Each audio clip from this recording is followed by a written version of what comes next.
সিরাতুন নবী সাল্লাল্লাহু আলাইহি ওয়াসাল্লাম আলোচনা করবেন শেখ মতিউর রহমান মাদানী। আসসালামু আলাইকুম ওয়া রাহমাতুল্লাহি ওয়া বারাকাতুহু। ইন্নাল হামদালিল্লাহ নাহমাদুহু ওয়া নাস্তাঈনুহু ওয়া নাস্তাগফিরুহু ওয়া নাউযু বিল্লাহি মিন শুরুরি আনফুসিনা ওয়া মিন সাইয়্যাতি আ'মালিনা মান ইয়াহদিহিল্লাহু ফালা মুদিল্লা লাহু ওয়া মান ইউদ্লিল ফালা হাদিয়া লাহু ওয়া আশহাদু আল লা ইলাহা ইল্লাল্লাহু ওয়াহদাহু লা শারীকা লাহু ওয়া আশহাদু আন্না মুহাম্মাদান আবদুহু ওয়া রাসূলুহু সাল্লাল্লাহু তাআলা আলাইহি ওয়া আলা আলিহি ওয়া সাহবিহি ওয়া সাল্লামা তাসলিমান কাসীরা। আম্মা বাদ। সম্মানিত দিনী ভাতৃমণ্ডলী, আল্লাহ রাব্বুল আলামিনের প্রশংসা এবং প্রিয় রাসূল সাল্লাল্লাহু আলাইহি ওয়াসাল্লামের উপর সালাত ও সালামের পর আজ জুমাবার এশার সালাতের পর তারিখ 26 শাওয়াল 1443 মোতাবেক 27 মে 2022 আমাদের ধারাবাহিক আলোচনা সাপ্তাহিক সিরাতুন নবী সাল্লাল্লাহু আলাইহি ওয়াসাল্লামের পর্ব নম্বর 66। বিষয়বস্তু খায়বরের যুদ্ধের দ্বিতীয় পার্ট বা দ্বিতীয় অংশ। খায়বরের যুদ্ধ সম্পর্কে, গাজওয়ায়ে খায়বর সম্পর্কে প্রথম একটি আলোচনা করেছি। গত সপ্তাহে বলেছিলাম যে 3টি আলোচনায় খায়বরের যুদ্ধ সম্পর্কে আলোচনা শেষ করব ইনশাআল্লাহ।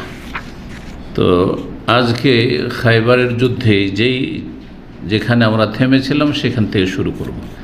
যেখানে এসে আমরা পৌঁছেছিলাম তা হচ্ছে যে খায়বরের যুদ্ধে যে ইহুদিদের কেল্লাগুলি অর্থাৎ দুর্গগুলি ছিল সেগুলি 3 লাইনে বিভক্ত ছিল। প্রথম লাইনে কয়টি ছিল? 3টি ছিল। দ্বিতীয় লাইনে 2টি আর তৃতীয় লাইনে 3টি।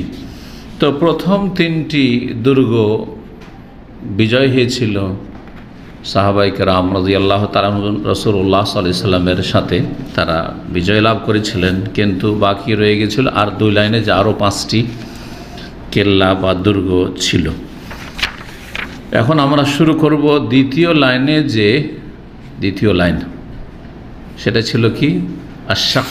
দ্বিতীয় লাইনের নাম ছিল শাক। প্রথম লাইনের নাম ছিল আন-নাতাত, আর কাতিবা আর শাক। তো নাতাত সম্পর্কে আলোচনা হয়ে গেছে। শাকে ছিল 2টো দুর্গ। 2টো দুর্গের একটি ছিল হিসনে ওবাই আর একটি হচ্ছে হিসনুন নাজার। তো এই দ্বিতীয় লাইন যেটা শাক নামক লাইন, সেখানে যে দুর্গগুলি ছিল সেখানে সুরক্ষিত হয়েছিল সেই ইহুদিরা। রাসূলুল্লাহ সাল্লাল্লাহু আলাইহি ওয়াসাল্লাম মুসলিমগণ তাদের অবরোধ করলেন, ঘেরাও করলেন। তারা সে দুর্গ থেকে প্রস্তুত হয়ে বেরিয়ে আসলো যুদ্ধ করার জন্য। তাদের একজন বীরপুরুষ ছিল, এসে সামনে চ্যালেঞ্জ করলো লড়াই করার জন্য। রাসূলুল্লাহ সাল্লাল্লাহু আলাইহি ওয়াসাল্লাম সাহাবায়ে কেরামগণ তাকে হত্যা করলেন, সে নিহত হইল। দ্বিতীয় ব্যক্তি সামনে আসলো তাদের ইহুদিদের, সেও নিহত হইল। তাকে হত্যা করেছিলেন বিখ্যাত সাহাবী আবু দুজানা সেমাক ইবনে হারব বিন খারশা আনসারী রাদিয়াল্লাহু তাআলা আনহু। তারপরে এদের হত্যা করার পরেই তাদের কেল্লাতে ঢুকে পড়লেন আবু দুজানা রাদিয়াল্লাহু তাআলা আনহু এবং তার সাথে সাথে সাহাবায়ে কেরামগণ অন্যরা যারা ছিলেন। তারপরে দুর্গের ভিতরে বেশ কিছুক্ষণ ধরে যুদ্ধ চলতে থাকে। এই করতে করতে শেষ পর্যন্ত একটি কেল্লা যেটি ছিল হিসনে ওবাই, সেটি থেকে তারা পালায়ন করলো, সেখানে তারা পরাজয় স্বীকার করলো। দ্বিতীয় যে দুর্গটি ছিল যেটির নাম ছিল হিসনুন নাজার, সেখানে গিয়ে তারা সুরক্ষিত হইল। এই লাইনে দ্বিতীয় লাইনে এটি ছিল শেষ বা দ্বিতীয় দুর্গ। মুসলিমগণ সেখানে বেশ কিছু গনিমতের সম্পদ হাসিল করলেন। অনেক আসবাবপত্র মাল সামান ছিল সেখানে, অনেকগুলি ছাগল ছিল এবং খাদ্যদ্রব্য ছিল। আর তারপরে হিসনুন নাজার এই দ্বিতীয় লাইনে যে দুর্গ, সেটিকে ঘেরাও করলেন রাসূলুল্লাহ সাল্লাল্লাহু আলাইহি ওয়াসাল্লাম সাহাবায়ে কেরামগণ। কিন্তু এই দুর্গটি পাহাড়ের ওপরে ছিল, যার ফলে সেটা অনেক বেশি সুরক্ষিত ছিল। এবং এই দুর্গ সম্পর্কে ইহুদিদের ধারণা ছিল যে এখানে মুসলিমরা সহজে পৌঁছিতে পারবে না, এবং এই জন্যই তারা করেছিল কি, যে সেখানেই তারা নিজেকে বা নিজেদেরকে সুরক্ষিত মনে করেই শিশুদের এবং নারীদেরকে সেখানে রেখেছিল, যেখানে এরা সুরক্ষিত থাকবে। সেখানে তারা প্রচণ্ড লড়াই করেছিল সাহাবায়ে কেরামদের বিরুদ্ধে। ওপর থেকে পাহাড়ের ওপরে এসে দুর্গ, আর দুর্গ এমনি সুরক্ষিত, ভিতর থেকে তারা আক্রমণ করতে পারছে, কিন্তু দুর্গের ভিতরে বাইরে থেকে আক্রমণ করা সম্ভব নয়। তারপরে উঁচু জায়গায় ওপর থেকে তারা তীর বর্ষণ করছিল, পাথর বর্ষণ করছিল। তখন রাসূলুল্লাহ সাল্লাল্লাহু আলাইহি সাল্লাম মিনজানিক স্থাপনের নির্দেশ দিলেন। মিনজানিক হচ্ছে সেই যুগের তোপ। তোপ বুঝেন? তোপকে বুঝেন? তোপ তো আপনারা আবার বলেন জুব্বাকে তোপ বলেন না, এই জুব্বা তোপ না, সেটা কি করে? হ্যাঁ, কামান। আহসান্ত, মাশাআল্লাহ। তো কামান, জি, শব্দটি খুঁজছিলাম। কামান কি করে? স্যার যে ভাষাটা বোঝেন সে ভাষাতে বলি। কামান দিয়ে কী করা হয়? কোনো কিছু বর্ষণ করা হয়। যখন গোলা বারুদ আসলো তখন গোলা বারুদ বর্ষণ করা হইতো, ঠিক আছে? কিন্তু সেই জামানায় তো গোলা বারুদের যুগ ছিল না, সুতরাং তখন পাথর বর্ষণ করা হতো। কি করা হতো? যুদ্ধে দুশ্মনদের ওপর পাথর বর্ষণ করা হতো। পাথর যদি হাতে ছোড়ে তার কত দূরে যাবে? যতদূর মানুষের গায়ে শক্তি আছে, তাই না? এতে তার কাজ হবে না। আর কয়টা ছড়বেন? কিন্তু মিনজানিক যে কামান, সেটা থেকে প্রচণ্ড বেগে একটা পাথর যাবে, তারপরে খুব বেশি পরিমাণ পাথর ছাড়া সম্ভব হবে, তারপরে দূর পর্যন্ত সেই পাথরগুলি পৌঁছানো বা অ্যাটাক করা সম্ভব হবে। এই জন্য মিনজানিক স্থাপন করা তখনকার যুগ থেকে চলে আসছে। তাহলে এগুলি ছিল, কিন্তু পুরাতন পদ্ধতিতে ছিল। আর ধীরে ধীরে তার নতুনত্ব এসছে। আজকাল কম্পিউটারাইজ হয়েছে, বসে আছে, সুইচ টিপে দিচ্ছে বা অটোমেটিক। হ্যাঁ, বাস যুদ্ধ অনেক দূরে এগিয়ে চলে গেছে। সুবহানাল্লাহ, যে দুনিয়ার যুদ্ধ, মানুষ মানুষের বিরুদ্ধে যুদ্ধ করে। আশ্চর্য লাগে যে হিংস্র পশু ওদের নাম, কিন্তু তারপরও দুনিয়ার অস্ত্রশস্ত্র কিন্তু হিংস্র পশু মারার জন্য তৈরি করা হয় না। মানুষরা অস্ত্র তৈরি করে, অস্ত্রের কারখানা, অস্ত্রের ভাণ্ডার, আর তারপরে যে প্রতিরক্ষা বিভাগে যত সবচেয়ে বেশি খরচ করা হয় যে কোনো দেশের, এটা কোন ক্ষেত্রে ব্যবহার করার জন্য? মানুষ মারার জন্য। মানুষের এত শত্রু যে মানুষকে এত ভয় পায় যে মানুষ থেকে নিজেকে রক্ষা করার জন্য এবং মানুষ মারার জন্য এই অস্ত্র তৈরি হচ্ছে এবং অস্ত্রের ব্যবহার হচ্ছে, ঠিক না? এবং এতে এত বেশি খরচ করা হচ্ছে এই দফতরে, যে আমার মনে হয় অন্য কোথাও এত বেশি খরচ করা হয় না। জি, আল্লাহ হেফাজত করেন। এই জন্যই মনে হয় ফেরেশতারা, মালায়েকা আল্লাহ রাব্বুল আলামিনকে নিষেধ করছিলেন, তাই না? আল্লাহ তুমি আতাজালু ফিহা মাই ইউফসিদু ফিহা, এমন এদেরকে সৃষ্টি করবে যারা ফাসাদ সৃষ্টি করবে, অশান্তি সৃষ্টি করবে। ওয়াসফিকু দিমা, এরা খুন খারাপি করবে, রক্তপাত করবে এরা। আল্লাহু আকবার। ওয়া নাহনু নুসাব্বিহু বিহামদিহি, আল্লাহ কি লাগবে ইবাদত বন্দেগী, তো আমরা তো করছি, তাসবিহ করছি, ওয়া নুকাদ্দিস, পবিত্রতা ঘোষণা করছি, যথেষ্ট ইবাদত বন্দেগীর জন্য আমরা আল্লাহ রাব্বুল আলামিনকে এই কথা বলেছেন ফেরেশতারা। তাহলে একটা দিক অবশ্যই আছে, হ্যাঁ, একটা দিক অবশ্যই খারাপের আছে মানুষের মধ্যে, মানব জাতির ভিতরে, কিন্তু তার চাইতে কল্যাণের দিক বেশি, যার ফলে আল্লাহ রাব্বুল আলামিন বললেন ইন্নী আ'লামু মা লা তা'লামুন, আমি যা জানি সেসব তোমরা জানো না। এতে যে অপকারিতা আর ফাসাদ, ফিতনা, এর চাইতে বেশি উপকারিতা রয়েছে, এটা আমি জানি। আর বহুমুখী উপকারিতা রয়েছে মানব জাতিতে, যেটা তোমাদের দ্বারা হবে না, জিন দ্বারা হয়নি, হবে না। তার আগে জিন সৃষ্টি হয়ে গেছে, কারণ ইবলিস জিন ছিল, কানা মিনাল জিন। জি, আল্লাহু আকবার। মানুষের মধ্যে ভালো আছে, মন্দ আছে।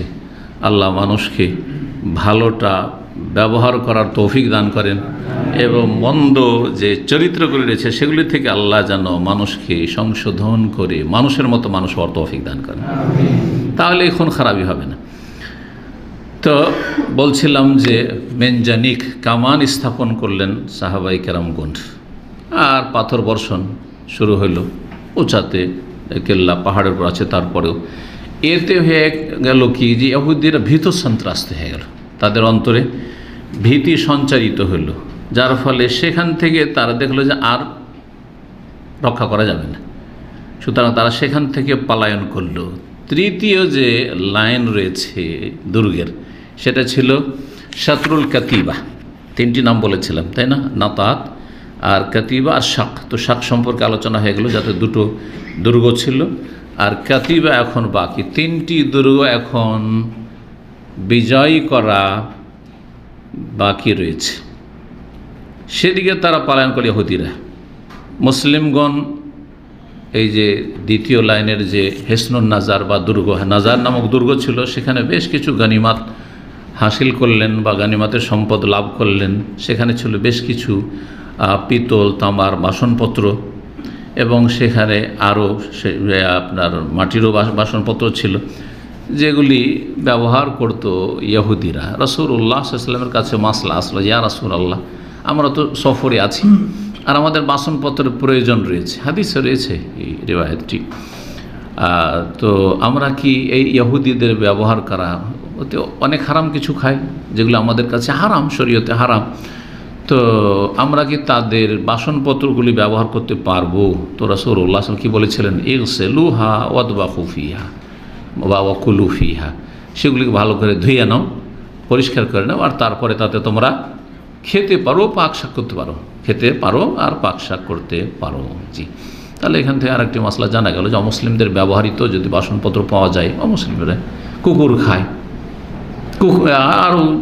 আরও অন্যান্য পশু খায়, বিড়াল খায়, শুকুর পর্যন্ত খায়, মদ খায়, তাদের বাসনপত্র, তাদের বাড়ির গ্লাস এগুলো ব্যবহার করা যাবে কি না?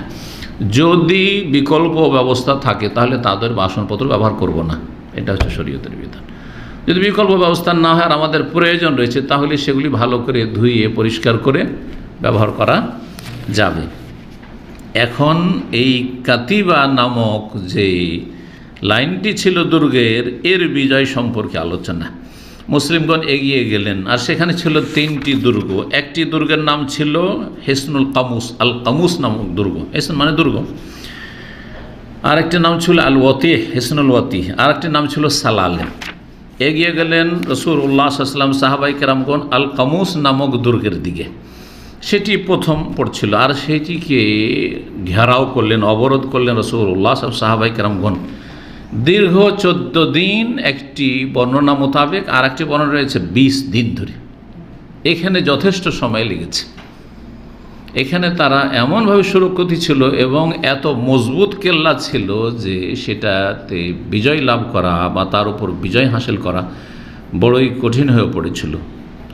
14 দিন অথবা 20 দিন ধরে ঘেরাও করে থেকেছেন। তারপরে তখন ইহুদিরা দেখলো যে আর পারবো না, আর এখানে পারবো না, তার মানে আর রক্ষা নেই আমাদের, এখন আমাদেরকে হার স্বীকার করতে হবে, পরাজিত হতেই হবে। সুতরাং তারা নিরাপত্তা কামনা করল, স্যারেন্ডার করলো, যেটাকে কি বলা হয় আত্মসমর্পণ করা বা স্যারেন্ডার করা। এখানে দুর্গটা সেখানে সমঝোতার মাধ্যমে তারা ছেড়ে দিয়েছিল, নাকি লড়াইয়ের মাধ্যমে তাদেরকে পরাজিত করার পরে তারপরে তখন সেটা বিজয়ী হয়েছিল? তো কামুস নামক যে দুর্গটি, প্রথম দুর্গটি, এই তিনটি দুর্গের শেষ দিকে, তো একটি বর্ণনায় বলা হয়েছে যে মুসলিমরা প্রথম সেখানে যুদ্ধের মাধ্যমে বিজয় লাভ করেছিলেন, আর তারপর তখন ইহুদিরা পালিয়ে গেছিল। আরও যে দুটো দুর্গ রয়েছে, সালালেম আর ওয়াতি, সেই দুটো তো গিয়ে আশ্রয় নিয়েছিল। মুসলিমগণ যখন সেদিকে এগিয়ে গেলেন এবং তারও কি করলেন, অবরোধ করলেন, ঘেরাও করলেন, তখন ইহুদিরা নিরাপত্তা চাইল, স্যারেন্ডার করলো, আর বললো যে ঠিক আছে, আমরা এখন চুক্তিতে আসতে প্রস্তুত, আপনারা যা বলবেন তাতে আমরা রাজি আছি।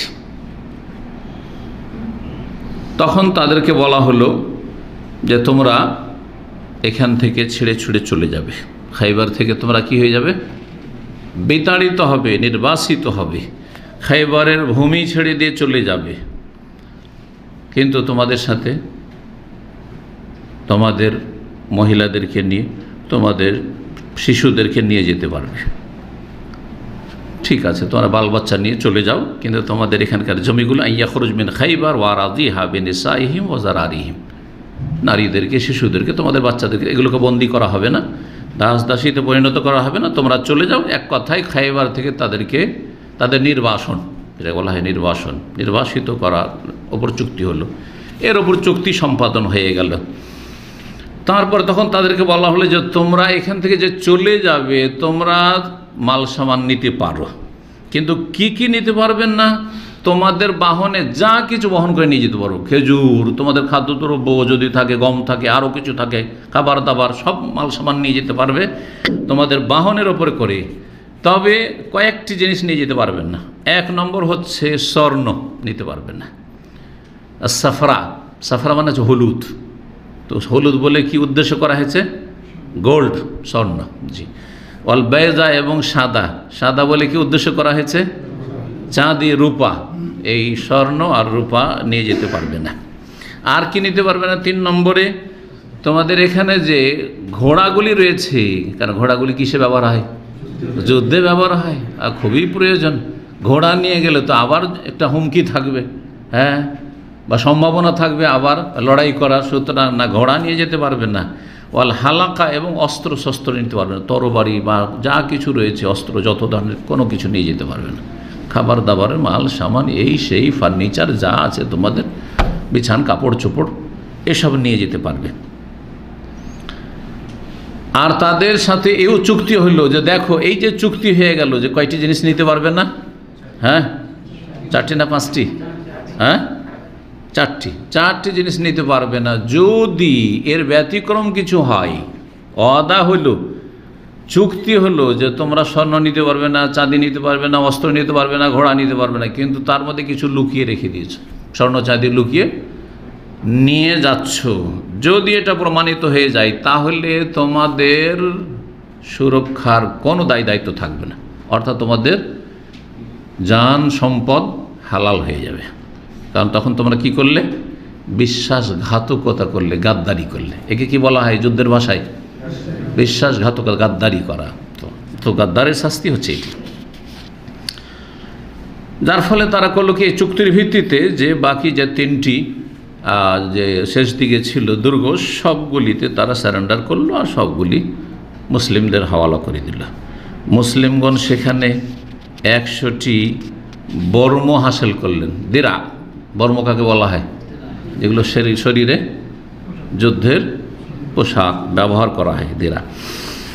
আর 400টি তরবারি ছিল গনিমত। 1000 বর্ষা ছিল। বর্ষা বুঝেন? হ্যাঁ, বললাম বর্ষা। জি।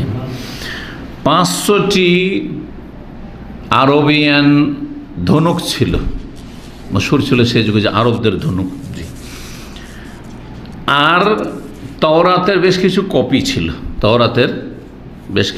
কপি ছিল। তার বলা হলো যে তাওরাত আমাদের প্রয়োজন, তোমাদের যার যার লাগবে নিয়ে যেতে পারো, যদি মনে করো যে তাওরাত তোমরা নিয়ে যেতে পারো। এই চুক্তি হয়ে গেল। কিন্তু এই চুক্তিতে ভিতর 2জন নেতৃস্থানীয় ব্যক্তি এই ইহুদিদের, এরা গাদ্দারি করেছিল। একজন হচ্ছে কেনানা বিন আবুল হোকাইক। আবুল হোকাইকের ছেলে, 2 ছেলে, এক ছেলে কেনানা এবং তার ভাই কেনানার ভাই। এই 2 ভাই পয়সাওয়ালা ছিল, স্বর্ণ চাঁদি যথেষ্ট ছিল, সবই হাতছাড়া হয়ে যাবে।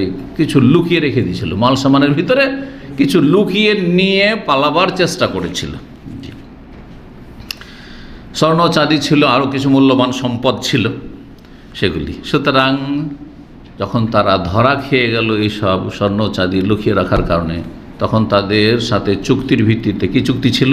যে তোমাদের কোনো জিম্মা আর থাকবে না, অর্থাৎ তোমাদের জানমাল সুরক্ষিত নয়। সুতরাং এই গাদ্দারির কারণে তাদেরকে হত্যা করা হলো, শাস্তিমূলক তাদের কি করা হলো? হত্যা করা হলো। এই কেনানার স্ত্রী ছিলেন উম্মুল মুমিনিন সাফিয়া বিনতে হুয়াই বিন আখতাব রাদিয়াল্লাহু তাআলা আনহা। জি, সাফিয়া রাদিয়াল্লাহু তাআলা আনহা হারুন আলাইহিস সালামের বংশের।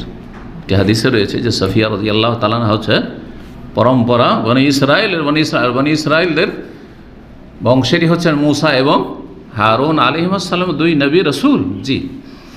তো এই সাফিয়া বিনতে হুয়াই বিন আখতাব কার স্ত্রী ছিলেন? কেনানার।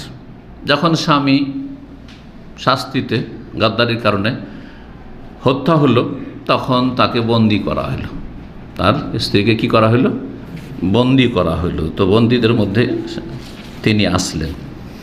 এই যুদ্ধে দুই পক্ষের নিহত সংখ্যা, কিছু তো আহত হয়েছে, কিন্তু নিহত সংখ্যা, ইহুদিদের সংখ্যা ছিল 93, ইহুদিরা এতে 93 জন নিহত হয়। মুসলিমদের সংখ্যা সম্পর্কে 3টি বর্ণনা রয়েছে। প্রসিদ্ধ বর্ণনা হচ্ছে মাত্র 15 জন তাতে শহীদ হয়েছিলেন রাদিয়াল্লাহু তাআলা আনহুম। আর দ্বিতীয় মত হচ্ছে 16 জন, আর আরেকটি মত হচ্ছে 18 জন। তার মানে 15 থেকে নিয়ে 18 জন শাহাদাত বরণ করেছিলেন এই খয়বরের যুদ্ধে। ইসলামে যে যুদ্ধগুলি রয়েছে, পৃথিবীর ইতিহাসে যত যুদ্ধ আপনি পেতে পারেন, কুরু পাণ্ডবের যুদ্ধ হোক, আর যেসব যত যুদ্ধ রয়েছে, হিন্দুদের যুদ্ধ হোক, আর বৌদ্ধিস্টদের যে রাজা অশোকের সেই যুদ্ধ, সেসব যুদ্ধ হোক, যতগুলি যুদ্ধ রয়েছে প্রাচীন যুগের ইতিহাস থেকে শুরু করে, অথবা ইসরায়েলদের জামানার আরও যুদ্ধগুলি হোক, সমস্ত যুদ্ধের মধ্যে সবচাইতে উত্তম আদর্শ এবং সবচাইতে কম লোক হতাহত হওয়া শুধু ইসলামের ইতিহাস আছে, যেটা কোথাও পাবেন না। এটি স্পষ্ট প্রমাণ করে যে নবী সাল্লাল্লাহু আলাইহি ওয়াসাল্লাম রাহমাতুল আলামিন, বিশ্বজাহানের জন্য তিনি রহমত, কাফেরের জন্য রহমত। যুদ্ধের নীতিমালাতে যেই নীতিমালাগুলি ইসলামে রয়েছে, মানব জাতির ইতিহাসে ইহুদিদের কাছেও নেই, খ্রিস্টানদের কাছেও নেই, নাস্তিকদের কাছেও নেই, আর প্রাচীন যুগেও কোথাও খুঁজে পাবেন না, হিন্দুদের কাছেও নেই, বৌদ্ধিস্টদের কাছেও নেই। দেখছেন বর্মার জুলম অত্যাচার জালেমদের, দেখছেন মুশরিক কুফফারদের পৃথিবীতে জুলম অত্যাচার, ইহুদি নাসারা জুলম অত্যাচার, প্যালেস্টাইনে ইহুদিদের জুলম অত্যাচার, দেখলেন জুলম অত্যাচার আফগানিস্তানে, দেখলেন জুলম অত্যাচার জালেমদের ইরাকে, দেখছেন জুলম অত্যাচার সারা পৃথিবীর বিভিন্ন জায়গায়। জি, সে ইন্দোনেশিয়াতে যে একটা অংশকে খ্রিস্টানদের হাতে তুলে দেয়, সেখানে যে জুলম অত্যাচার মুসলমানদের ওপর, দেখলেন জুলম অত্যাচার সুডানে, এইসব ঘটনা কিন্তু বেশি দিন না, সব ঘটনাগুলি যারা পৃথিবীর খোঁজ খবর রাখে। কিন্তু আলহামদুলিল্লাহ ইসলামের আদর্শ যুদ্ধে বেশ কিছু এত চমৎকার নীতিমালা রয়েছে যে যুদ্ধে কোনো মহিলাকে হত্যা করা যাবে না, কোনো শিশুকে হত্যা করা যাবে না, কোনো বৃদ্ধ ব্যক্তি যে অস্ত্র ধারণ করার যোগ্য নয় তাকে হত্যা করা যাবে না। হ্যাঁ, এইরকমই যারা ধর্মযাজক,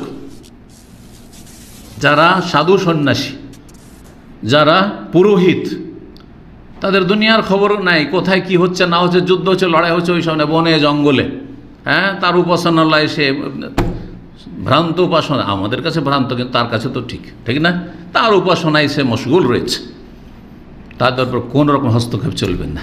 এসব শিক্ষা সম্পর্কে জানা আছে, মুসলিমরাই জানেন না। যদি আপনারাই ভালো করে না জানেন, তো আমাদের মুসলিম সমাজের মুনাফিক যেগুলো নাস্তিক কি জানবে তারা? আর অমুসলিমকে কি করে জানাবেন যদি আপনারা না জানবেন? তাহলে এ হচ্ছে ইসলামের উত্তম আদর্শ। জিহাদ ফি সাবিলিল্লাহর ক্ষেত্রে, তার সশস্ত্র লড়াইয়ের ক্ষেত্রে, প্রথম কথা সশস্ত্র লড়াই অগতির গতি, ক্যান্সারের অস্ত্রোপচার, এমন রোগ যে এখানে ডায়েট কন্ট্রোলও কাজ হচ্ছে না, যে খাওয়া দাওয়া কন্ট্রোল করলাম রে ভাই, তো কাজ হচ্ছে না, এতেও কাজ হচ্ছে না, রোগ ভালো হচ্ছে না। হ্যাঁ, ট্যাবলেট খেলাম তাতেও কাজ হয় না, ক্যাপসুল খেলাম তাতেও কাজ হয় না, বা খাওয়াইলাম তাতেও কাজ হয় না, ভালো হয় না, রোগী ভালো হয় না। এখন কি থেকে গেছে, ইনজেকশন দিলাম তাতেও ভালো হয় না, তাহলে কি করতে হবে? অস্ত্রোপচার করতে হবে। লাখ লাখ টাকা দিয়ে আসছেন, লাখ লাখ টাকা দিয়ে আসছেন, চিন্তা করেন। ডাক্তার সাহেব তোর লাইন ধরে আছেন যে আপনাকে এত টাকা দেবো, 10 লাখ টাকা দেবো, 20 লাখ টাকা দেবো। হ্যাঁ, অনেক যারা মানে এই দুরারোগ্য রোগী অথবা যারা পয়সাওয়ালা, তারা কত যে কোটি কোটি টাকা খরচ করে আসে, চিকিৎসা বাবদ খরচ করে আসছে। কিসের জন্য? ভালো করে দেন একটু, যাতে করে ভালো হয়ে যায়। ভালো হওয়ার আশাতে নিজের অঙ্গ কাটিয়ে আসছে, পা কেটে ফেলে চলে আসছে, হাট কেটে ফেলে চলে আসছে না, নাক কেটে ফেলে দিচ্ছে, সুবহানাল্লাহ, কত কি কেটে ফেলে দিচ্ছে পয়সা দিয়ে, তারপরে ফিরি না। তো এইটা হচ্ছে জিহাদ ফি সাবিলিল্লাহ। জিহাদ ফি সাবিলিল্লাহ ইসলামের মূল লক্ষ্য উদ্দেশ্য না, লক্ষ্য উদ্দেশ্য হচ্ছে তৌহিদ। লক্ষ্য উদ্দেশ্য তৌহিদ, লক্ষ্য উদ্দেশ্য ক্ষমতাও না। জামাতি ইখওয়ানিদের কাছে টার্গেট হচ্ছে ক্ষমতা, ওইটাও ইসলাম নয়। আর জঙ্গিদের কাছে টার্গেট হচ্ছে মারামারি করা, লড়াই করা, শুধু মারতে হবে, ওইটাও না, এটাও গুমরাহি। দুটো গুমরাহি দেখলেন, তার ইসলামের লক্ষ্য উদ্দেশ্য কি, টার্গেট কি? তৌহিদ, আল্লাহর একত্ব প্রতিষ্ঠা করা। আল্লাহর একত্ব প্রতিষ্ঠা করা মানে সবাইকে লা ইলাহা ইল্লাল্লাহ পড়াইতে হবে এটাও না, কিন্তু যারা স্বাধীনভাবে স্বেচ্ছায় স্বতঃস্ফূর্তভাবে লা ইলাহা ইল্লাল্লাহ পড়তে চাইছে তাদেরকে পূর্ণ স্বাধীনতা দিতে হবে এবং তাদের ওপর কোনো রকমের চাপ সৃষ্টি করা যাবে না। তাদের ওপর বল প্রয়োগ করে তাদেরকে লা ইলাহা ইল্লাল্লাহ থেকে ফিরানোর কারো অধিকার নেই। আল্লাহর জমিনে এক আল্লাহর ওয়াহদানিয়তের একত্বের সাক্ষী দিবে, লা ইলাহা ইল্লাল্লাহ বলবে, পূর্ণ অধিকার আছে। যখন দেখা যাচ্ছে না তারা তো ইসলাম গ্রহণ করবে না, তারা লা ইলাহা ইল্লাল্লাহ পড়বে না, কিন্তু অন্যদেরকে পড়তেও দিবে না, অন্যদেরকে সালাত আদায় করতেও দিবে না, অন্যদেরকে ইসলাম কবুল করতেও দিবে না, তখন পরিস্থিতি তৈরি হবে কিসের? সশস্ত্র লড়াইয়ের। আর সেটাও যার তার হাতে, মুফতি সাহেবের হাতে ছেড়ে দেওয়া হয়নি যে ঘোষণা করবে, সেটাও সংগঠনের আমির নেতার হাতে ছেড়ে দেওয়া হয়নি যে জেহাদের ঘোষণা করবে, সেটাও বক্তার হাতে ছেড়ে দেওয়া হয়নি যে স্টেজকে কাঁপিয়ে ফেলবে, মাইক ফাটিয়ে ফেলবে আর লোকজনকে আবেগ করে রাস্তাঘাটে নামিয়ে দেবে যে বিক্ষোভ করো তো এই করে সে করে। না, এটা কি করবে? শাসক। সহিহ বুখারী হাদিস। তাহলে দেখেন কত সিস্টেমেটিক, কত সুন্দর ইসলামের এই জেহাদের সশস্ত্র লড়াইয়ের আদর্শ। ইন্নামাল ইমামু জান্নাতুন ইউকাতাল মিন ওয়ারাইহি। নিশ্চয়ই, নিঃসন্দেহে ইমাম, শাসক, সরকার হচ্ছে জন্নাহ, ঢাল, মর্মস্বরূপ। ইউকাতালু, যদি সশস্ত্র লড়াই করতে হয়, মিওয়ারে, তার পেছনে থেকে করতে হবে। সরকার যদি বলে যে তুমি আসো, তাহলে আসে। আর সরকার যদি বলে যে না, আমার দেশের জনগণের দরকার নেই, আমার সেনাবাহিনী আছে, প্রয়োজন হলে আমার সেনাবাহিনী আছে, স্বেচ্ছাসেবকের দরকার আছে সেনাবাহিনীর পরে, তখন আপনি লাইন লাগাইতে পারেন। বোঝা গেছে? এবারে এত সহজ নয় যে জেহাদ বলে, ও জেহাদের কথা বলে না, জেহাদ সম্পর্কে কিছু বুঝে না ও জাহিলগুলো। 3 আরব শুধু জেহাদের আয়াতের তরজমা পড়েছে, আর কিছু বুঝে না। জেহাদের না শর্ত বুঝে, না দাবি বুঝে, আর জেহাদের প্রেক্ষাপট বুঝে, কিছুই বুঝে না। জেহাদ কী জিনিস, আর জেহাদের কতটি স্তর রয়েছে, কোন রকমের জেহাদ রয়েছে। ফজরের নামাজে নফসের সাথে জেহাদ করে ফজরের নামাজে যেতে পারে না।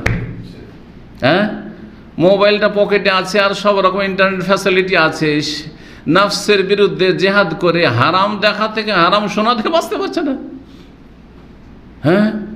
নফসের বিরুদ্ধে জেহাদ করে মাসে একবার কোরআন খতম করতে পারছে না, কোরআনের তরজমা তাফসীর পড়তে পারছে না মুসলিমের সন্তান।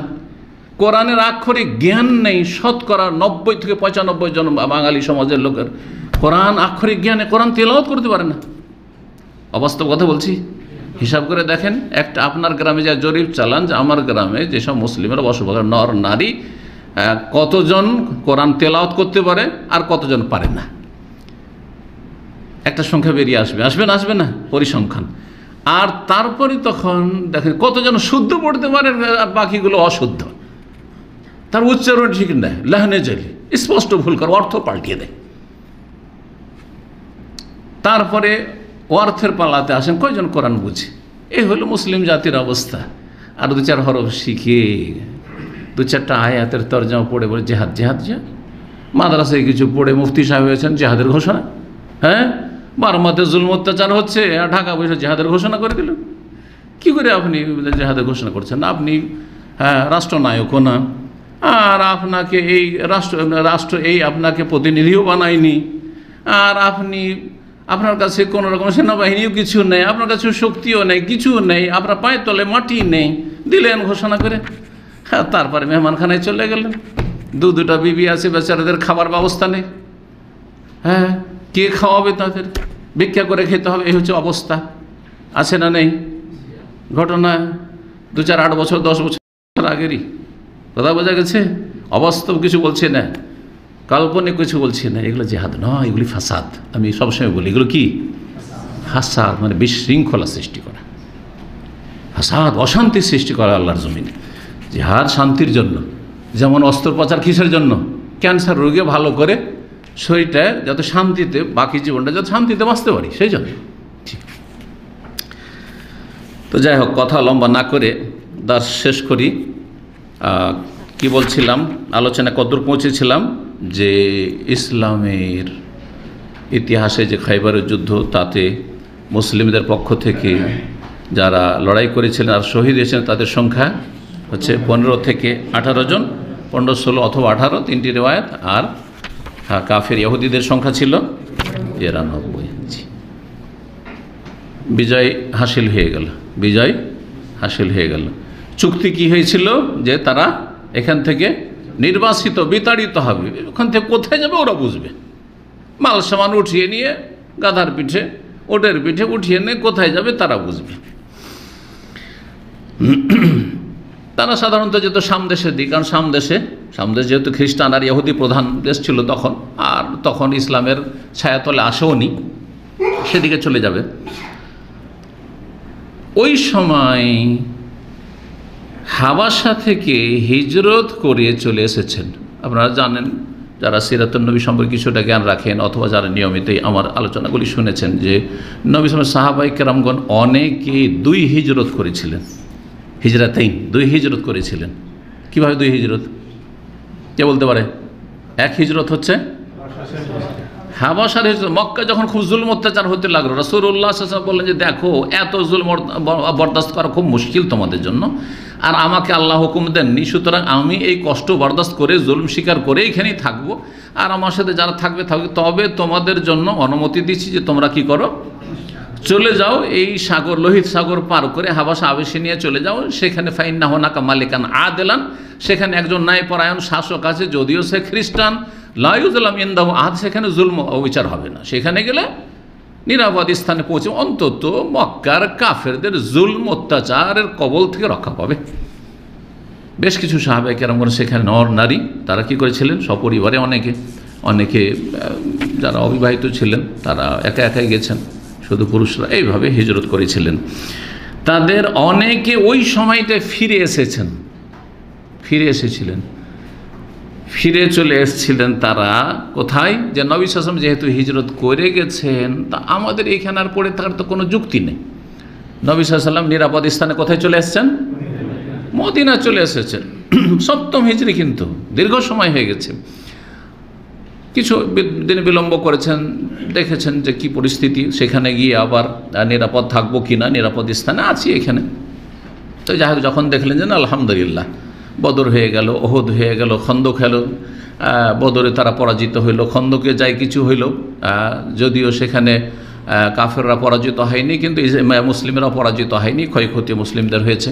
আর তারপরে কি হলো, খন্দকের যুদ্ধ হলো। খন্দকের যুদ্ধে এত সব সেনাবাহিনী বিভিন্ন গোত্র থেকে চারিদিক থেকে ঘেরাও করেছিল, কিন্তু সেখানেও ব্যর্থ হইল। আল্লাহ রাব্বুল তাদেরকে ব্যর্থ করলেন এবং জয় স্বীকার করলো। তো তারপর রাসূলুল্লাহ সাল্লাল্লাহু আলাইহি ওয়াসাল্লাম কি বলে দিয়েছিলেন, কি বলেছিলেন খন্দকের যুদ্ধের পরে? হ্যাঁ, কে বলবে?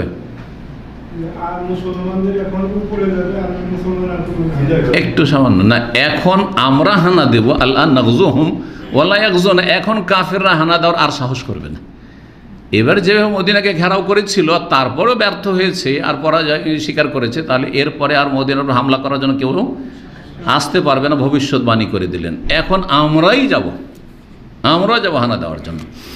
তো 5ম হিজরি চলে গেল। 6ষ্ঠ হিজরিতে উমরা করার জন্য গেলেন রাসূলুল্লাহ, কিন্তু উমরা করতে ঢুকতে দিলেন না, হুদায়বিয়ার সন্ধি করে ফিরে আসলেন। তারপর 7ম হিজরিতে খয়বারের সময় তারা ফিরে এসেছেন হাবশা থেকে মুহাজিরিন যারা হিজরত করে গিয়েছিলেন, তারা সেখানে একজন সাহাবী যিনি দূত ছিলেন রাসূলুল্লাহ সাল্লাল্লাহু আলাইহি ওয়াসাল্লামের রাজার কাছে চিঠি পৌঁছানোর ক্ষেত্রে, তার নাম ছিল আমর ইবনে উমাইয়া দামরি। চিঠিগুলির আলোচনা কয়েকটি পর্বে যে করেছি তাতে আমরা তার নাম উল্লেখ করেছি যে তিনি চিঠি নিয়ে নাজাশি হাবাসার রাজার কাছে গিয়েছিলেন। তার সাথে সাহাবায়ে কেরামগণ তারা ফিরে আসলেন। ফিরে আসার পরে মদিনায় এসে দেখলেন যে রাসূলুল্লাহ সাল্লাল্লাহু আলাইহি ওয়াসাল্লাম তো মদিনায় নেই, কোথায় গেছেন?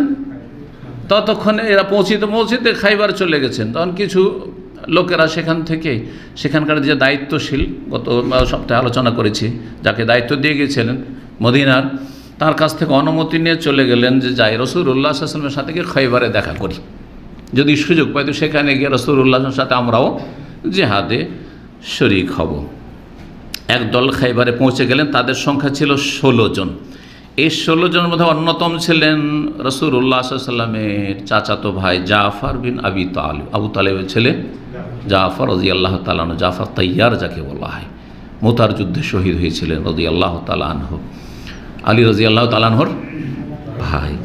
আবু মুসা আশআরী রাদিয়াল্লাহু তাআলা আনহু ছিলেন। জি, এই দুইজন বিশেষ করে উল্লেখযোগ্য এই 16 জনের মধ্যে রাসূলুল্লাহ সাল্লাল্লাহু আলাইহি ওয়াসাল্লামকে গিয়ে খায়বারে এমন সময় পেলেন যেই সময় যুদ্ধ শেষ হয়ে গেছে, আর সেখানে যে গনিমতের ধন সম্পদগুলি রয়েছে সেগুলি ভাগ বন্টন করছেন রাসূলুল্লাহ সাল্লাল্লাহু আলাইহি ওয়াসাল্লাম। ওই সময় গিয়ে পৌঁছেছেন, ঠিক ওই সময় এখানে পৌঁছেছেন। রাসূলুল্লাহ সাল্লাল্লাহু আলাইহি ওয়াসাল্লাম দেখতে পেয়ে এত খুশি হয়েছেন এই সাহাবায়ে কেরামদেরকে যে মুহাজিরিন হাবশাতে হিজরত করে ফিরে এসেছে, আর তার বিশেষ করে চাচাতো ভাই জাফর রাদিয়াল্লাহু তাআলা আনহু, তো তাকে চুমন দিলেন, জুনিয়র ছিলেন তাকে চুমন দিলেন। বড়দেরকে চুমন দেওয়ার ক্ষেত্রে শরীয়তের বিধান কি জানেন? কোথায় চুমন দিতে হবে? বড়দেরকে চুমন দেওয়ার ক্ষেত্রে কপালে না হয় মাথায় চুমন দিতে হবে। হাতের ক্ষেত্রেও বৈধতা রয়েছে প্রয়োজনে, কিন্তু পায়ে নয়। কদম বসি এটা জায়েজ নয়, এটা জায়েজ নয়, এটা বিধান। এবং এটা এক ধরনের ঝুঁকে যাওয়া, বড় শিরক না হইলেও ছোট শিরক অথবা বিদআত তো অবশ্যই হারাম। যে কদম বসি আমাদের দেশে নতুন যারা বউ থাকে আসে, পাত্রী শ্বশুর বাড়ি আসে, তখন শ্বশুর শাশুড়ি যত আছে, দাদা শ্বশুর দাদা শাশুড়ি সবকে কী করতে হয়, যত মুরব্বিয়ান আছে সবকে কী করতে হয়? কদম বসি করতে হয়। এটা হিন্দুদের থেকে এসছে। হিন্দুদের ভাষায় এটিকে বলা হয় যে বড়দের পায়ের ধুলি নেওয়া, এটা হচ্ছে হিন্দুদের ভাষা, ধুলা নেওয়া। আর ওইটাকে আরবি উর্দু বানিয়ে দিলে ইসলাম হয়ে যায়। দাদা বোঝা গেছে? কদম মানে পা, আর বসি মানে বসা দেওয়া মানে চুমো দেওয়া, বোঝা গেছে না? ব্যাস হয়ে গেল। এইরকমই সুফিজমের অধিকাংশ টার্মগুলি হিন্দু ধর্ম থেকে নেওয়া হয়েছে। যেমন মোরাকাবা, সুফিদের পীর মুরিদের ভাষায় কি আছে? অমুক মোরাকাবা, চোখ বন্ধ করে জিকিরে ফিকিরে মশগুল রয়েছেন, অন্ধকারে বসে, বোঝা গেছে না? তো এটাকে কি বলা হয় সুফিদের ভাষা, পীরদের ভাষায়? মোরাকাবা। এইটাই সেম, এটা হিন্দু সাধু সন্ন্যাসীদের ভাষায় এটিকে ধ্যান বলা হয়, বুঝা গেছে? ধ্যান বলা হয়। এইরকম বেশ কিছুই আছে। এই প্রচলিত ভুল নামে একটি কিতাব রয়েছে, বশির মাসুমি রাহিমাহুল্লাহ তাআলা গত বছর ইন্তেকাল করেছেন, মক্কার লেখক, আমার খুব ঘনিষ্ঠ বন্ধু মানুষ ছিলেন। ওনার আব্বা বাঙালি মানুষ, প্রথমে সৌদি নাগরিকত্ব পান, আর তারপরে এখানে অনেকবার এসেছেন। আপনাদের এখানেও যারা নিয়মিত আসতেন জুমার দিনে দেখেছেন, ওনার বক্তব্য অনেকে শুনেছেন হয়তো, যদিও বক্তা উনি ছিলেন না, কিন্তু আলোচনা মাঝে মধ্যে এসে করতে দিতাম, করতেন উনি। যাই হোক, এগিয়ে যাই। রাসূলুল্লাহ এত খুশি হয়েছে তাদের সাথে সাক্ষাতে, বলছেন যে ওয়াল্লাহি, আল্লাহর কসম করে বলছে, মা আদরি বিআইহিমা আফরাহ, আমি বুঝি না যে কোনটাতে আমি বেশি খুশি, কোনটাতে বেশি খুশি। এক তো কিসের খুশি? খাইবারের বিজয়, খাইবারের বিজয়, এটা হচ্ছে আসল গনিমত। দ্বিতীয় পর্যায়ে ওটা লক্ষ্য উদ্দেশ্য না, উদ্দেশ্য হচ্ছে ইসলাম শক্তিশালী হওয়া, ইসলামের বিজয়। জি, বেফাতে খাইবার আম্বে কদমে জাফর, নাকি জাফর আমার ভাই যে এসেছেন হাবাসা থেকে, এতে আমি বেশি খুশি। এইটাও তো যেমন খুশি, এতেও খুব খুশি, কোনটাতে যে আমি বেশি খুশি আমি নিজেই বুঝতে পারছি না। যখন 2-3 খুশি এক জায়গায় জমা হয় তখন বোঝা মুশকিল মানুষের। কেমন করে তুলনা করে বলবো, কম্পেয়ার করে যে এতে আমি বেশি আনন্দিত না এতে বেশি আনন্দিত, বোঝা গেছে? জি হ্যাঁ। খাইবারের ধন সম্পদ যখন, যেগুলো গনিমতের ধন সম্পদ ছিল, সেগুলি যখন ভাগ বন্টন করে দিয়েছে রাসূলুল্লাহ সাল্লাল্লাহু আলাইহি ওয়াসাল্লাম, তখন যারা ওই হাবাসাতে হিজরত করে 16 জন এসেছিলেন তাদেরকে সবগুলিকে গনিমতে ভাগ দিলেন। যে তোমরা যদিও যুদ্ধে শরিক হতে পারোনি, কিন্তু এত দূর থেকে এসে আবার মদিনায় এসে রসুলকে পাওনি সাল্লাল্লাহু আলাইহি ওয়াসাল্লাম, তখন দৌড় দিয়ে ছুটে এসে যে নবী সাল্লাল্লাহু আলাইহি ওয়াসাল্লামের সাথে সাক্ষাৎ করি, দেরি করব না, তো তোমাদেরকেও ভাগ দেওয়া হবে। জি, তারপরে আরও যারা হিজরত করে এসেছিল হাবাসা থেকে, তারা খাইবারে আসেনি, তারা তাদের পরিবার পরিজন ছেলে মেয়ে নিয়ে তারা মদিনায় সরাসরি চলে গিয়েছিল। রাসূলুল্লাহ যখন খাইবারে অবস্থান করছিলেন, সেই সময় আর একজন বিখ্যাত সাহাবী এসে উপস্থিত হয়েছেন ইসলাম কবুল করে। তিনি হচ্ছেন আবু হুরায়রা রাদিয়াল্লাহু তাআলা আনহু, সবচেয়ে বেশি হাদিস বর্ণনাকারী। 7ম হিজরিতে ইসলাম গ্রহণ করেছেন। 7ম, 7, 8, 9, 10, মাত্র 4টা বছর পেয়েছেন রাসূলুল্লাহ সাল্লাল্লাহু আলাইহি ওয়াসাল্লামকে, 4টা বছর মাত্র পেয়েছেন। কিন্তু এই 4 বছরে তিনি সব সময় যেহেতু রাসূলুল্লাহ সাল্লাল্লাহু আলাইহি ওয়াসাল্লামের সাথে থাকার চেষ্টা করেছেন, মসজিদে আসলে নবী সাল্লাল্লাহু আলাইহি ওয়াসাল্লামের সাথে, রাস্তাঘাটে কোথাও গেলেও নবী সাল্লাল্লাহু আলাইহি ওয়াসাল্লামের পিছনে, শুধু বাড়িতে ঢুকে গেলে তখন আর পেতেন না, নবী সাল্লাল্লাহু বাড়ির বাইরে বেশি থাকতেন, অল্প সময় বাড়িতে কাটাতেন, ঘরে কাটাতেন, বাকি তো দিনের কাজে সারা দিন কাটাতেন, রাতেও কাটাতেন, সবসময় থাকতেন। তিনি আসহাব সুফফাদের অন্যতম ছিলেন, কারণ বাড়ি নেই, ঘর নেই, পরিবার নেই, খাবার নেই, দাবার নেই, কোথায় থাকবো? তো মসজিদে বাস, মসজিদে থাকা, কেউ কিছু দিয়ে দিল তো খেলেন, আর না হলে অনাহারে পড়ে আছেন। কত যে কষ্ট করেছেন খিদায়। আবু রাদিয়াল্লাহু তাআলা খিদার অনেক কাহিনী রয়েছে। জি, আল্লাহু আকবার। খিদায় তিনি বেহুশ হয়ে যেতেন। তিনি বলছেন যে আমি যখন বেহুশ হয়ে যেতাম, রাস্তা পড়ে, তার রাস্তা হেঁটে আসছে মসজিদে, বেহুশে উল্টে পড়ে গেছে, আর উল্টে পড়ে লটপট করছে। তো দেখে অনেকে আমাকে বলতো যে আমি পাগল হয়ে গেছি, আল্লাহি অমাবিজন, অথচ আমি পাগল ছিলাম না, আমার মস্তিষ্ক বিকৃত হয়নি, কিন্তু মানুষরা মনে করতো যে আমি পাগল। আসলে খিদার তাড়নে আর বরদাস্ত করতে পারে, তার পাগলের মতো আমি পড়ে গেছি, ধুলোতে গড়াগড়ি করছি। আল্লাহু আকবার। জি, রাদিয়াল্লাহু তাআলা আনহু। এই আহলে কোরআন আবু হুরায়রা রাদিয়াল্লাহু তাআলা আনহুর উপর আক্রমণ করে, পথভ্রষ্ট আহলে কোরআন। তারা বলে যে এই অল্প সময় এত হাদিস কী করে মুখস্থ করে? এই দায়িত্ব তোমাদের, যে কে কখন কতটা হাদিস মুখস্থ করলো না করলো, এই দায়িত্ব, এই বিচার করার জন্য তোমাদেরকে দেওয়া হয়েছে। হাদাহুমুল্লাহ, আল্লাহ তাদের হেদায়েত করুক, আর না হলে তাদের অনিষ্ট থেকে উম্মতে মুসলিমাকে রক্ষা করুক। এরা কখনো মুসলিম নয় যারা পুরোপুরি হাদিসকে অস্বীকার করে। পুরোপুরি হাদিসকে অস্বীকার করলে মুসলিম নয়, কাফের। আর যদি আংশিক দুটা চারটা, এইটা হাদিস ওইটা হাদিস, এটা চলবে না, তাহলে গোমরাহ পথভ্রষ্ট, কাফের বলবো না, কিন্তু গোমরাহ পথভ্রষ্ট। হাদিস যদি পুরোপুরি না মানে যে কোরআন মানবো, তাহলে কিন্তু কোনো ইবাদত করতে পারবে না, কোনো ইবাদত করতে পারবে না। যাই হোক, রাসূলুল্লাহ সাল্লাল্লাহু আলাইহি ওয়াসাল্লামের কাছে যখন আবু হুরায়রা রাদিয়াল্লাহু তাআলা পৌঁছছিলেন, উনিও জানতে পেরেছেন যে খাইবার আছেন রাসূলুল্লাহ, মদিনার না গিয়ে সরাসরি সেই আবু হুরায়রার এলাকা কোন এলাকা জানা আছে? ইয়ামান। তখনকার যুগে ইয়ামান তায়েফের পিছন দিকে একটু এগিয়ে গেলে ওইদিকে ইয়ামান বলা হতো। তখনকার যুগে, তখনকার ভাষায় ইয়ামান আলবাহা, আবহা, জিজান, হ্যাঁ, আসির, এই সমস্ত এলাকাগুলিকে কি বলা হতো? ইয়ামান বলা হতো। তো তিনি আলবাহা এলাকা ছিলেন। আলবাহা কেউ গেছেন? মাশাআল্লাহ, আলবাহা গেছেন। কোন শহরে ছিলেন? দৌস বংশ আলবাহা এলাকার। আলবাহা এলাকাতে দুটো আজকালকার প্রসিদ্ধ বংশ বসবাস করে, আমি বক্তব্য করতে গিয়ে দেখেছি। রোডের এই এলাকার গ্রামটা হচ্ছে গামেদিদের, আর এক এলাকা এই সাইডের গ্রাম এগুলো হচ্ছে জাহারানিদের, জাহারানি আর গামেদি। আবহা হচ্ছে কাহতানিদের এলাকা। তো ওই এলাকায় আমার এক ছাত্র দায়ী ছিলেন। আমার অনেক ছাত্র বিভিন্ন জায়গায় দায়ী আছে। শেখ মোহাম্মদ ইরফান চলে গেছে দেশে এখন। তো এক সেন্টারে দায়ী ছিল। তো তার ওই শহরটির নাম, ছোট্ট একটি শহর, গ্রাম আগে গ্রামই ছিল, এখন শহরগুলোর নাম হয়েছে। তো তার সেই শহরটির নাম হচ্ছে মান্দাক। এই মান্দাককে এই ছিল এই বংশের বাস, দৌস বংশের বাস। আবু হুরায়রা রাদিয়াল্লাহু তাআলা আলবাহা এলাকা থেকে মদিনা এসেছেন, নবী সাল্লাল্লাহু আলাইহি ওয়াসাল্লাম পান্নি চলে গেছেন কোথায়? খাইবারে গিয়ে পৌঁছেছেন, ইসলাম গ্রহণ করলেন সেখানে। তারপরে অনুমতি চাইলেন, ইসলাম গ্রহণ করলেন মদিনা এসে। আর আসার পরে যখন নবী সাল্লাল্লাহু আলাইহি ওয়াসাল্লামকে পেলেন না, তার আগে নবী সাল্লাল্লাহু আলাইহি ওয়াসাল্লাম বেরিয়ে চলে গেছেন খাইবার উদ্দেশ্যে তিনি রওনা হলেন। রাসূলুল্লাহ যখন দেখলেন যে আবু হুরায়রা এত দূর থেকে আমার সাথে সাক্ষাতের জন্য চলে এসেছে, তাকেও গনিমতের ধন সম্পদে ভাগ দিলেন। সুতরাং ইমামুল মুসলিমের, মুসলিম শাসক যে কোনো যুগের যদি কোনো ক্ষেত্রে মাসলিহাত মনে করে যে এমন এক ব্যক্তিকে দিচ্ছে যেটা আপনি বুঝতে পারছেন ওকে কেন দেওয়া হচ্ছে, এখানে আপনার আপত্তি করার কোনো অধিকার নেই, আপত্তি করার কোনো অধিকার নেই, যদি সে জালেম না হয়, স্বজন প্রীতি না করে। জি হ্যাঁ, তো নবী করিম সাল্লাল্লাহু আলাইহি ওয়াসাল্লাম দিয়েছেন, কোনো সাহাবী কোনো আপত্তি করেননি। যদি কি আপত্তি করে থাকে তাহলে সে খারিজি, আর তার নসল থেকে, প্রজন্ম থেকে খারিজিরা বেরিয়েছে, এই মর্মে হাদিস রয়েছে। তো তারপরে খাইবারের ধন সম্পদ ভাগ করা হইল, যে ধন সম্পদগুলি ভাগ করা হইল। ফয়সালা কী হয়েছিল ইহুদিদের সাথে, যে ইহুদিরা সেখান থেকে নির্বাসিত হবে। এই নিরাপত্তা হাসিল করার পরে তারা চলে যাবে। সেই সময় ইহুদিদের খেয়াল হলো যে আমরা চলে কেন যাব, একটা প্রস্তাব পেশ করে দেখি রাসূলুল্লাহ সাল্লাল্লাহু আলাইহি ওয়াসাল্লামের কাছে, যদি মেনে নেই।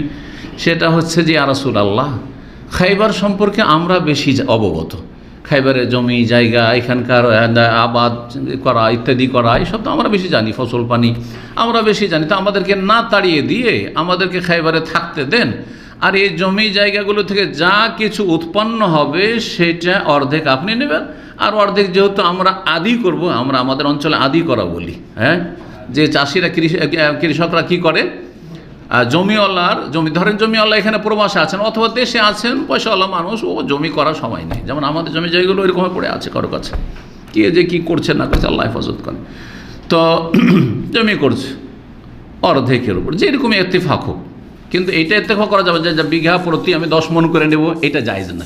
আর যদি কোনো বছর কিছুই না হইল, হ্যাঁ, অর্ধেক নেব, 3 ভাগের 1 ভাগ নেব, 3 ভাগের 2 ভাগ নেব, সব জায়েজ আছে, যেটারও চুক্তি হবে, বোঝা গেছে না?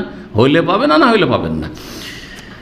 তো তারা বলল যে আমাদেরকে এখান থেকে নির্বাসিত করিয়েন না, বলে ইয়া মোহাম্মদ, হে মোহাম্মদ সাল্লাল্লাহু আলাইহি ওয়াসাল্লাম, দা নাফি হাজিল আরজ, এখানে আমাদেরকে থাকতে দেন, নুসলেহা, এই জমি জায়গাগুলি আমরা সুন্দর করে আবাদ করবো, না কুমালে দেখাশোনা করবো, ফান্নাহানু আলাউ বিহা মিনকুম, আপনাদের চাইতে, আপনার সাথী সঙ্গী যারা মুহাজির আনসার তাদের চাইতে বেশি এখানকার জমি জায়গা চাষাবাদ সম্পর্কে আমরা বেশি বুঝি। অত অতিনা নিসফা মা ইয়াখরুজু মিনহা মিনাস সামারি ওয়াজুর, যত ফল আর ক্ষেত খামার থেকে ফসল হবে, ফল ফসল, এগুলো থেকে আমাদেরকে অর্ধেক দেবেন, আপনি অর্ধেক নেবেন। রাসূলুল্লাহ সাল্লাল্লাহু আলাইহি ওয়াসাল্লাম রাজি হয়ে গেলেন, ভালো কথা, তোমরা দেখাশোনা করবে, থাকো তাহলে, অসুবিধা নেই। তাহলে আসল উদ্দেশ্য এই নয় যে কাউকে এই উৎখাত করা আর তাড়িয়ে দেওয়া, আসল উদ্দেশ্য হচ্ছে শান্তি প্রতিষ্ঠা করা। তোমরা চুক্তির ওপর আবদ্ধ হয়ে অটল থেকে যদি শান্তি বহাল রেখে যদি বসবাস করো, তোমরা ইহুদি হয়েই থাকো, কিন্তু অশান্তি সৃষ্টি করবে না, গাদ্দারি করবে না, ক্ষতি করার চেষ্টা করবেন না, কারো শেকড় কাটার চেষ্টা করবেন, এটা হচ্ছে ইসলাম। রাসূলুল্লাহ সাল্লাল্লাহু আলাইহি ওয়াসাল্লাম তার সাথে কথা বলে যে ঠিক আছে, তোমাদেরকে এখন তো এখানে রাখা হইলো, আর জমি জায়গা তোমরা দেখাশোনা করো, যে কথা বললে ঠিক আছে, তোমাদের প্রস্তাব মেনে নিলাম, কিন্তু আমরা যে কোনো সময় চাইলে তোমাদেরকে এখান থেকে তাড়িয়ে দেওয়ার অধিকার রাখি। এটাও চুক্তিতে লেখা হলো বা হয়ে গেল তাদের সাথে চুক্তি। আর এর ভিত্তিতে রাসূলুল্লাহ সাল্লাল্লাহু আলাইহি ওয়াসাল্লাম আরও 4 বছর থাকলেন, তারপরে আবু বকর সিদ্দিক রাদিয়াল্লাহু তাআলা 2 বছর খলিফা থাকলেন, তখনও তারা থাকলো সেখানে, খাইবারে থাকলো, কিন্তু খাইবার থেকে তারা দুষ্টামি করতে থাকে। ইহুদিরা তো বদমাইশ জাতি, পৃথিবীর সবচেয়ে বেশি বদমাইশি করতে থাকে, যখন তখন গাদ্দারি করতে থাকে, যখন তখন ক্ষয়ক্ষতি করতে থাকে, ষড়যন্ত্র করতে থাকে, কাফের যে আশেপাশে রয়েছে তাদেরকে প্ররোচিত করতে থাকে যে কী করছে বসে, এদের উৎখাত করে, এই করে, এইসব করতে থাকে। জানতে পেরে যখন ওমর রাদিয়াল্লাহু তাআলা আনহুর খেলাফত আমল আসলো, তখন তিনি তাদের এই নোংরামির কারণে আর তাদের এই বদমাইশির কারণে তাদেরকে সেখান থেকে তাড়িয়ে দিলেন শাম দেশের দিকে তাড়িয়ে দিলেন তাদেরকে। রাসূলুল্লাহ সাল্লাল্লাহু আলাইহি ওয়াসাল্লাম খায়বারের ধন সম্পদ ভাগ করলেন, এই আলোচনা করে শেষ করব। খায়বারের ধন সম্পদ ভাগ করার সিস্টেমটা কেমন ছিল, বলে 36 ভাগ করলেন, সিত্তাতাম ওয়া সালাসিনা সাহমান, 36 ভাগ, যা কিছু পাওয়া গেছিল সেটা কি করলেন, 36 ভাগ করলেন। আর এক একটা ভাগ 100 ভাগে বিভক্ত, এক একটা ভাগকে এই 36-এর মধ্যে কি করা হলো, 100 ভাগ। তাহলে 36 দিয়ে 100-কে গুণ দিলে কত হয়ে যাবে, একজন 3600, 3600। এই 36-এর মধ্যে অর্ধেক রেখে নিলেন, আলাদা করে দিন অর্ধেক, তাহলে 18 চলে গেল, 18 দুগুণে 36, 18 কিসের জন্য রাখলেন, এটা বাইতুল মালের জন্য রেখে নিলেন। জি, কিসের জন্য? নওয়াইবুল মুসলিমিন, মুসলিমদের যে কোনো সমস্যার সমাধানের জন্য। মুসলিম শাসক খলিফাতুল মুসলিমিন যদি মনে করেন যে একটা ফান্ড আমাদের বাইতুল মাল আছে, সেখানে রাখতে হবে, এটা ভবিষ্যতে প্রয়োজন রয়েছে, এতিম রয়েছে, বিধবা রয়েছে, দুস্থ রয়েছে, আরও বিভিন্ন প্রয়োজন পড়তে পারে দেশের বৃহৎ স্বার্থে, সুতরাং এতটা রাখা হবে, এর প্রমাণ বহন করে এই সিরাত নবী করিম সাল্লাল্লাহু আলাইহি ওয়াসাল্লামের। অর্ধেকটা রেখেলেন, বাঁচলো কতটা, 36-এর মধ্যে 18 ভাগ বাঁচলো। এই 18টা যে ভাগ, এই বাকি অর্ধেকটা, এটা ওই যে এক একটা ভাগ 100, তাহলে কত হচ্ছে, 1800 হচ্ছে। মাশাআল্লাহ, 1800 হচ্ছে। এটা যোদ্ধাদের মাঝে ভাগ বন্টন করে দিলেন, যোদ্ধাদের মাঝে, যারা মুজাহিদিন ছিলেন আনসার মুহাজির, তাদের মাঝে ভাগ বন্টন করে দিলেন। দেওয়ার সিস্টেমটা কি শরীয়তে, যারা পদাতিক বাহিনী শুধু পায়ে যুদ্ধ করতে এসছে হেঁটে, তাদেরকে 1 ভাগ, আর যেই ব্যক্তি অশ্বরোহী ঘোড়া নিয়ে এসেছে তাকে 3 ভাগ, 1 ভাগ তার, যেহেতু সে একজন মাথা, আর 2টো হচ্ছে ঘোড়ার ভাগ, সহি হাদিসের আলোকে। আর একটি হাদিস আছে দুর্বল, তাতে রয়েছে 1 ভাগ ঘোড়ার, 1 ভাগ হচ্ছে ওই মানুষের, সুতরাং 2 ভাগ। এটি হানাফি মজহাবে এটি হচ্ছে গ্রহণযোগ্য, কিন্তু যেটি সহি হাদিস বেশি আর প্রসিদ্ধ হাদিস তাতে রয়েছে যে ঘোড়াওয়ালা কী পাবে, ঘোড়ার বিনিময়ে এগনিস্টে 2 ভাগ আর নিজের জন্য 1 ভাগ, 3 ভাগ। তাহলে সেটাই যদি হয় তো কীভাবে হলো, বলছেন যে নবী সাল্লাল্লাহু আলাইহি ওয়াসাল্লাম দিলেন রাজেল সাহমান, যে ব্যক্তি পদাতিক তাকে 1টি ভাগ দিলেন, অলিল ফারেসে আর অশ্বরোহীকে সালাসাত 3 ভাগ দিলেন, 1 ভাগ তার সাহমান লাহু ওয়া সাহমাইন আলি ফারাসে, ঘোড়ার জন্য 2 ভাগ। যারা অশ্বরোহী ছিলেন এই যুদ্ধে, খয়বরের যুদ্ধে, তাদের সংখ্যা ছিল 200, তাদের সংখ্যা ছিল 200। তো 200 ব্যক্তির কাছে ঘোড়া আছে, তো ঘোড়ার এগনিস্টে কত পেয়ে যাবে, 400 আর তারা 200, তাহলে 600। তাহলে 600 নিয়ে গেল, এই 200 লোকে কত নিয়ে গেল, 600 নিয়ে গেল। ফাসারাত লাহুম সিত্তাত আসহাম, এই 18টির মধ্যে তাহলে কতটি চলে গেল, হ্যাঁ, একটি 100 ভাগ হয়েছে, তাহলে 6 ভাগ চলে গেল। বাঁচলো কতটি তাহলে, মাশাআল্লাহ 12টি ভাগ বাঁচলো। 18 মধ্যে 1200 না, 12টি বাঁচলো, 12টি ভাগ বাঁচলো। একটা ভাগ এই 12টির 100 ভাগে বিভক্ত, তাহলে 1200 অংশ আছে, 1200 হিস্সা, 1200। আর মুজাহিদিনদের সংখ্যা কতটি ছিল, হ্যাঁ 1400 সাহাবায়ে কেরাম নিয়ে রাসূলুল্লাহ সাল্লাল্লাহু আলাইহি ওয়াসাল্লাম কোথায় গেছিলেন, খাইবারের যুদ্ধে। যে 200 লোক তো যে অশ্বরোহী ছিল ওরা মাইনাস হয়ে গেছে, তো বাকি বেঁচে আছে কত, 1200 লোক বেঁচে আছে। আর এখানে অংশ কতটি বেঁচে আছে, 1200 বেঁচে আছে, তাদেরকে একটা করে ভাগ দিয়ে দেওয়া হইলো। এইভাবে গনিমতের ধন সম্পদ রাসূলুল্লাহ সাল্লাল্লাহু আলাইহি ওয়াসাল্লাম কী করে দিলেন, বিতরণ করে দিলেন। খাইবার খেজুর এবং খাদ্যদ্রব্যের ক্ষেত্রে ধনাঢ্য শহর ছিল, যথেষ্ট পরিমাণে সেখানে খেজুর উৎপন্ন হইতো, খাদ্যদ্রব্য উৎপন্ন হইতো। মা আয়েশা রাদিয়াল্লাহু তাআলা আনহা এই মর্মে বলছেন যে লাম্মা ফতিহাত খাইবার, যখন খাইবারের বিজয় হাসিল হইল, কুলনা, তখন আমরা মনে মনে সবাই বা আপোষে আলাপ আলোচনা করতে লাগলাম, নবীর বিবিগণ, যে এতদিন তো খুব ক্ষুধাই থাকলাম, এতদিন খেয়ে না খেয়ে খুব কষ্টই করলাম, কখনো দিনের পর দিন চলে যাচ্ছে, বরং মাসের পর মাস চলে যাচ্ছে, বাড়িতে মা তু কাদর না রান, চুলা জ্বলতো না, হ্যাঁ হাঁড়ি যে চুলার উপরে যাবেন তার কোনো ব্যবস্থা ছিল। আল্লাহু আকবার। এই ছিল রাসূলুল্লাহ সাল্লাল্লাহু আলাইহি ওয়াসাল্লাম পরিবারের অবস্থা। মা আয়েশা বলছেন যে আশ্বস্ত হলাম যে এখন আর এইরকম ক্ষুধার্ত থাকতে হবে না। বললেন, আপোষে আমরা আলোচনা করতাম বিবিরা, আল আনা নাশবা মিনাত তামার, এখন খেজুর খেয়ে আমরা পরিতৃপ্তি লাভ করতে পারবো, হ্যাঁ আমরা মন ভরে খেজুর খেতে পারবো। তার মদিনার খেজুরও যথেষ্ট হইতো না, আর মদিনার খেজুর তো আর মুহাজিরিনদের ঘরে ছিল না। তারপর রাসূলুল্লাহ সাল্লাল্লাহু আলাইহি ওয়াসাল্লামকে আনসাররা দিতেন, আর সবই তো আনসারীদের কাছে ছিল না, ইহুদিদের কাছেও ছিল, হ্যাঁ মুনাফিকদের কাছেও ছিল, বাগানের মালিক তারাও ছিল।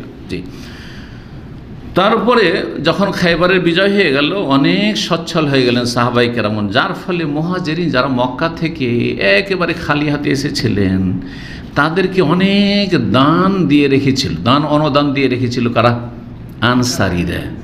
জমি জায়গা, এই জমিটা করে খান, এই খেজুরের গাছটা আপনার, এই খেজুর বাগানটা আপনার, এরকম করে দিয়ে রেখেছিল সব। সুবহানাল্লাহ, তারা যে কি যে ত্যাগ স্বীকার করেছিলেন, জি হাদিসে এগুলি বর্ণিত হয়েছে।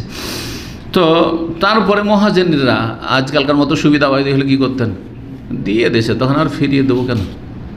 যেমন আজকাল কাউকে যদি ধার দিয়ে দেন তো যতক্ষণ না চাইবেন ও দিতে রাজি না, চাইবেন না, বরং এক ভাই, আমাদের সেন্টারের ভাই এক ভাই, আর আরেক ভাই হাফিজ, হ্যাঁ তো কয়েক বছর হয়ে গেছে, দেশেও চলে গেছে, যে ধার নিয়েছিল প্রায় 1 লাখ টাকা বাংলাদেশের টাকা ধার নিয়েছে, চলে গেছে, 2 বছর 3 বছর 5 বছর হয়ে যাচ্ছে, দেয় না। তো 1-2 বছর পর ওকে স্মরণ করেছে যে ভাই টাকাটা তো দিলেন না। স্মরণ করার সময় এভাবে বলেছে, যে ধার দিয়েছে সে আমাকে বলছে যে শেখ, ওকে বললাম যে 2-3 বছর হয়ে গেল, টাকাটা তো ভাই দিলেন না। তো বলছে আপনি তো বলেননি, আপনি তো চাননি, আপনি চাননি তো আমি কি জন্য দেবো? লা হাওলা ওয়ালা কুওয়াতা ইল্লা বিল্লাহ। তার মানে ধার দিয়ে যদি না চান তো আপনার কোনো অধিকার নেই, চাইতে হবে, অভদ্রের মতো চাইতে হবে। তাহলে যদি ফকিরকে ভিক্ষা দেওয়া মায়া হয়, দয়া হয়, তাহলে একটু ফকিরের ভিক্ষা দেবে, না হলে দেবে না। তার কাছে আপনি জিম্মি, তার কাছে আপনি মিসকিন।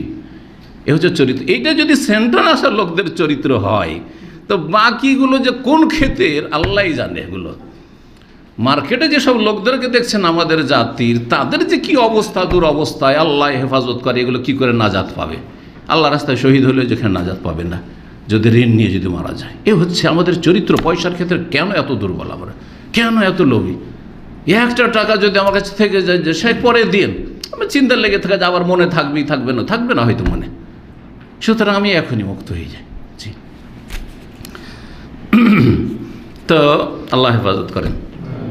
মা আয়েশা রাদিয়াল্লাহু তাআলা কথাটি বললাম। তারপরে মুহাজিরিনদের কথা বলছিলাম যে মুহাজিরিনরা যে আনসাররা যে সব দিয়ে রেখেছিল জমি জায়গা অথবা যেসব খেজুরের গাছ টাছ দিয়ে রেখেছিল যে কইটা আপনি করে খেন, সবগুলি এসে ফিরিয়ে দিল। মদিনা খাইবারের যুদ্ধ থেকে ফিরে এসে বলছে যে ভাই আর দরকার নেই আনসারি ভাই, আপনি আপনার গাছ নিয়ে যান, আপনি আপনার জমিটা নিয়ে যান, আর দরকার নেই, আমাদের দরকার নেই। এটা হচ্ছে তাদের অন্তরের কি, অন্তর যার প্রশস্ত, অন্তরে যার উদারতা রয়েছে বা অন্তর্ধ্বনি। এই জন্য নবী করিম সাল্লাল্লাহু আলাইহি ওয়াসাল্লামের হাদিসে রয়েছে লাইসাল গিনা আন কাসরাতিল আরদ, মাল সমান বাড়িতে ধন সম্পদ বেশি থাকলে ধনী হয় না মানুষ। ইন্নামাল গিনান নাফস, আসল ধনী কে? যার মনটা ধনী। আলহামদুলিল্লাহ, আমার কাছে টাকা পয়সা না থাকলে কি, আলহামদুলিল্লাহ সুস্থ আছি, করে খেতে পারছি, হ্যাঁ প্রতিদিনে যা ইনকাম করছি খাচ্ছি, আলহামদুলিল্লাহ। কিন্তু অনেকের আছে 4,000 5,000 ইনকাম করছেন, তারপর মনে হচ্ছে মিসকিন, মনে হচ্ছে ওর মতো অভাবী কেউ নেই। আল্লাহ হেফাজত করুক। আল্লাহ রাব্বুল আলামিন যেন আমাদের অল্পতে যেন পরিতুষ্টি দান করেন, পরিতৃপ্তি দান করেন। কানাআত, পরিতৃপ্তি এবং পরিতুষ্টি, এটা অত্যন্ত জরুরি। আল্লাহ রাব্বুল আলামিন যেন আমাদেরকে মানুষের মুখাপেক্ষী না করেন, আল্লাহ যেন সবসময় তার মুখাপেক্ষী হয়ে তৌফিক দান করেন। আল্লাহ মাকফিনা বিহালালিকা আন হারামিকা ওয়া আগনিনা বিফজলিকা আম্মান সিওয়াকা। সাল্লাল্লাহু সাল্লাম আলা নবিয়িনা মুহাম্মদ ওয়া আলা আলিহি ওয়া সাহবিহি আজমাইন।